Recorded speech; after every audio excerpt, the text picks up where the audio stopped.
అందరికీ నమస్కారం. ఖడ్గమాలా స్తోత్రం ఈ పేరు వినగానే చాలామందికి అదొక శక్తిమంతమైన నామాల సమాహారం అనిపిస్తుంది కదా. కాని ఈరోజు మనం దీన్ని కేవలం ఒక పారాయణ స్తోత్రంగా కాకుండా ఒక ఆధ్యాత్మిక యాత్రకు మ్యాప్లా చూడబోతున్నాం. మన చైతన్యంలోకి మనం చేసే ఒక అద్భుతమైన అంతర్ముఖ ప్రయాణమిది. చూశారు కదా, ఈ మొత్తం విశ్లేషణకు ఇదే మూలసూత్రం. ఇది కేవలం దేవతల పేర్ల జాబితా కాదు. ఇది మన అంతరంగంలోకి, మనలో ఉన్న శ్రీచక్రంలోకి మనల్ని మనం ప్రవేశపెట్టుకునే ఒక పద్ధతి, ఒక గైడెడ్ టూర్ అన్నమాట. సరే, మరి ఈ యాత్ర ఎలా సాగుతుందో చూద్దామా? సరే, మరి మన ప్రయాణపటం ఇదే. ముందుగా అసలు ఆ దైవ చైతన్యం మన దాకా ఎలా చేరుతుందో చూసి, ఆ తర్వాత మనకు దారి చూపే గైడ్స్ అంటే సిద్ధ, మానవ గురుతత్వాల గురించి తెలుసుకుంటాం. అక్కడి నుంచి అసలైన యాత్ర మొదలవుతుంది. మోహం, కోరిక అనే రెండు పెద్ద గేట్లను దాటుకుంటూ చివరగా ఈ మొత్తం ప్రయాణం మనకేం నేర్పిస్తుందో అర్థం చేసుకుంటాం. ఈ ప్రయాణం 3 ప్రవాహాలతో మొదలవుతుంది, ఒక నదిలాగా అన్మాట. మొదట దివ్యోఘం అంటే స్వచ్ఛమైన దైవిక జ్ఞానం. అది కిందికి ప్రవహిస్తూ సిద్ధోఘంగా మారుతుంది, అంటే పరిపూర్ణులైన సిద్ధుల ద్వారా ఫిల్టర్ అయి వస్తుంది. ఆ తర్వాత చివరగా మానవోఘం రూపంలో, అంటే మనలాంటి మనుషులైన గురువుల ద్వారా ఆ జ్ఞానగంగ మనదాకా, మన హృదయం దాకా చేరుతుంది. సరే, ఇప్పుడు సిద్ధగురువుల దగ్గరికి వద్దాం. గుర్తుంచుకోండి, వీళ్ళు వ్యక్తులు కాదు, వీళ్ళు తత్వాలు, ప్రిన్సిపల్స్ అన్నమాట. మనల్నే కొన్ని బేసిక్ లిమిటేషన్స్ దాటించడానికి హెల్ప్ చేసేవి. అవేంటంటే మనసు, కర్మ, ఇంకా మనందర్నీ భయపెట్టే కాలం. వాటిలో మొదటిదాన్ని చూద్దాం. కాలం, టైం. మన జీవితంలో ఎంత టెన్షన్ క్రియేట్ చేస్తుందో కదా. టైం అయిపోతోంది, భవిష్యత్లో ఏమవుతుందో, ఇంక టైం లేదు, ఇలాంటి భయాలు మనందరికీ ఉంటాయి. కాలతాపశమయీ అనే ఈ గురుతత్వం సరిగ్గా ఈ భయాన్ని, ఈ ఒత్తిడిని శాంతపరుచే ఒక శక్తి అనమాట. సో, ఈ తత్వం యొక్క అనుగ్రహం కలిగితే ఏమవుతుంది? సింపుల్. సాధకుడికి కాలం ఒక శత్రువులా కాదు, ఒక మిత్రుడిలా కనిపిస్తుంది. ఆ తొందరపాటు, ఆ ఆతృత తగ్గిపోయి సహనం పెరుగుతుంది. సమయం గురించిన భయం కాస్త ప్రశాంతతగా మారుతుంది. అద్భుతం కదా. ఇక తరువాత గురుతత్వం, ధర్మాచార్యమయి. ఆధ్యాత్మికత అంటే ఏంటి? గంటల తరబడి పూజలు చేయడమా? కాదు.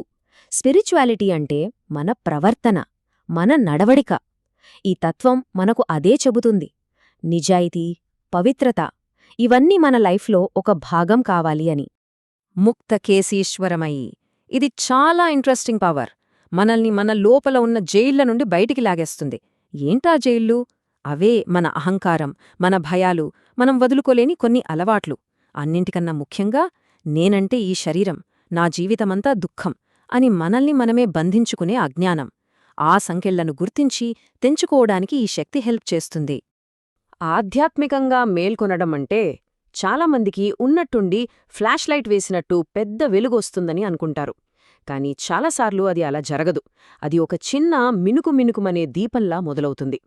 ఈ దీపకళానాథమయి అనే గురుతత్వం మన జీవితంలోని చీకట్లో దారి చూపించే ఆ అంతరజ్యోతిని వెలిగించే శక్తి అన్నమాట. సరే, సిద్ధగురువుల తర్వాత ఇప్పుడు మనం మానవోఘ గురువుల దగ్గరికి వచ్చాం. ఆ దివ్యమైన జ్ఞానం సిద్ధుల ద్వారా ఫిల్టర్ అయి చివరికి మనలాంటి మనుషుల రూపంలో, అంటే గురుపరంపర ద్వారా మనకు అందుబాటులోకి వస్తోంది. చూద్దాం. ఈ గురుతత్వాలు మన సాధనకు సపోర్ట్ సిస్టమ్ లాంటివి. విష్ణుదేవమయి మన ప్రాక్టీస్కి ఒక స్టెబిలిటీ ఇస్తే, ప్రభాకరదేవమయి ఉదయించే సూర్యుడిలా మన డౌట్స్ని క్లియర్ చేస్తుంది. తేజోదేవమయి మనకు ఒక కాన్ఫిడెన్స్, ఒక స్పిరిచువల్ స్ట్రెంగ్త్ ఇస్తుంది. ఇక మనోజదేవమయి అటూ ఇటూ పరిగెత్తే మనసుని పట్టుకుని దైవం వైపు తిప్పుతుంది. ఈ మొత్తం మానవ పరంపరలో శ్రీరామానందమయీ తత్వం ఒక బ్యూటిఫుల్ మెసేజ్ ఇస్తుంది. ఏంటంటే, అసలైన ఆధ్యాత్మిక మార్గం ఎప్పుడూ భయంతోనో బలవంతంగానో ఉండకూడదు. అది ఆనందంతో, శాంతితో, మాధుర్యంతో వికసించాలి, ఒక పువ్వులాగా అన్నమాట. ఇప్పటిదాకా గైడ్స్ గురించి తెలుసుకున్నాం. ఇప్పుడు అస్సల యాత్ర మొదలవుతోంది. మనం మొదటి ద్వారం దగ్గరికి వచ్చేశాం. దాని పేరు త్రైలోక్యమోహన చక్రం. అంటే బయటి ప్రపంచం నుండి మన లోపలికి వేసే మొట్టమొదటి అడుగు. ఇక్కడే సాధకుడు తన సొంత శక్తుల్ని, తన భ్రమల్ని ఫేస్ చేస్తాడు. ఇక్కడ మనకు అణిమ, లఘిమ లాంటి 10 సిద్ధులు కనిపిస్తాయి. ఇవేవో మ్యాజిక్ ట్రిక్స్ అనుకుంటే పొరపాటే. ఇవి సెల్ఫ్ మాస్టరీకి సంబంధించిన స్టెప్స్. ఫర్ ఎగ్జాంపుల్, అణిమ అంటే మనస్సులో ఎంత చిన్న ఆలోచన వచ్చినా దాన్ని గమనించగలిగే కేపబిలిటీ. ఈషిత్వ అంటే ఇతరుల మీద కాదు, మన సొంత ఇంద్రియాల మీద, మన ఎమోషన్స్ మీద మనకు కంట్రోల్ రావడం. అలాగే అష్టమాతృకలు. వీళ్ళు కేవలం బయట విగ్రహాల్లో ఉండే దేవతలు కాదు. బ్రాహ్మీ రూపంలో మనలోనే క్రియేటివ్ విజ్డమ్ ఉంది. కౌమారి రూపంలో ధైర్యం, ఉత్సాహమున్నాయి. వారాహి రూపంలో మనలో దాక్కున్న నెగటివిటీ నుండి మనల్ని మనమే బయటకి లాక్కునే శక్తి ఉంది. ఈ శక్తులన్నీ మనలోనే నిద్రపోతున్నాయి. వాటిని మేల్కొల్పడమే సాధన. ఓకే, మొదటి గేట్ దాటేశాం. ఇప్పుడు రెండవ ద్వారంలోకి ఎంటర్ అవుతున్నాం. దీని పేరు సర్వశాప పరిపూరక చక్రం. అంటే మన ఆశలన్నిట్నీ తీర్చేది. ఎలా? మన కోరికలను, మన ఆకర్షణలను ప్యూరిఫై చేసి వాటి డైరెక్షన్ని దైవం వైపు తిప్పే ప్రదేశమిది. ఇదొక అద్భుతమైన ఫిల్టరింగ్ ప్రాసెస్ లాంటిది. Step by step. మొదట కామాకర్షిణి. మామూలు కోరికను పట్టుకుని దాన్ని దైవం వైపు ఆకర్షిస్తుంది. తరువాత బుద్ధ్యాకర్షిణి. మన ఇంటలెక్ట్ని జ్ఞానం వైపు లాగుతుంది. అలా ఒక్కొక్కటిగా అహంకారం, మనసు, జ్ఞాపకశక్తి, చివరికి మన ఆత్మ కూడా బయటి ప్రపంచం నుంచి దృష్టి మళ్లించుకుని లోపలికి ఆకర్షించబడుతుంది. మరి ఈ రెండవ ఆవరణలోని దేవతలను గుప్తయోగిని అంటే సీక్రెట్ యోగిని అని ఎందుకంటారు? ఎందుకంటే మొదటి ద్వారంలో దేవి మనకు బయట కనిపిస్తుంది. మనం ఆమెను పూజిస్తాం. కాని ఇక్కడకొచ్చాక ఆమె పని రహస్యంగా మొదలవుతుంది. మన లోపల ఉండి మన ఆలోచనల్ని, కోరికల్ని, జ్ఞాపకాల్ని సైలెంట్గా మారుస్తూ ఉంటుంది. మనకే తెలియకుండా మనలో ట్రాన్స్ఫర్మేషన్ జరుగుతుందన్నమాట. సరే, ఇప్పటిదాకా మనం చేసిన ఈ యాత్ర మొత్తాన్ని ఒకసారి వెనక్కి తిరిగి చూద్దాం. ఈ ఖడ్గమాల నామాల్లో దాగి ఉన్న ఆధ్యాత్మిక ప్రయాణం కేవలం చదవటం కాదు, ఇది మనల్ని మార్చే ఒక ప్రాసెస్. చూడండి ఎంత పర్ఫెక్ట్గా డిజైన్ చేశారో ఈ జర్నీని. సిద్ధగురువులు మనకు టైం గురించిన భయం తీసేసి లోపలొక దీపాన్ని వెలిగిస్తారు. మానవ గురువులు ఆ జ్ఞానాన్ని మన ప్రాక్టికల్ లైఫ్లోకి తీసుకొస్తారు. మొదటి గేట్ మన ఇన్నర్ పవర్స్ని యాక్టివేట్ చేసి బయటి భ్రమలను దాటడానికి హెల్ప్ చేస్తుంది. ఇక రెండవ గేట్ మన సెన్సెస్, మన డిజైర్స్ అన్నిటినీ దేవి వైపు మళ్లిస్తుంది.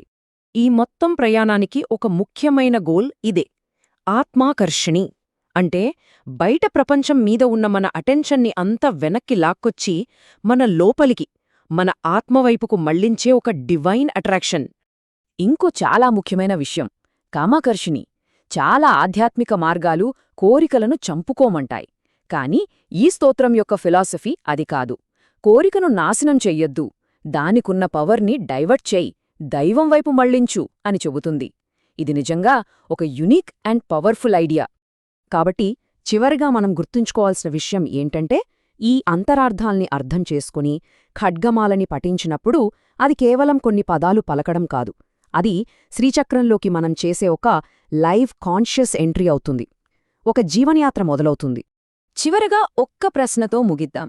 ఈ యాత్రలో మనం చాలా దశలు చూశాం.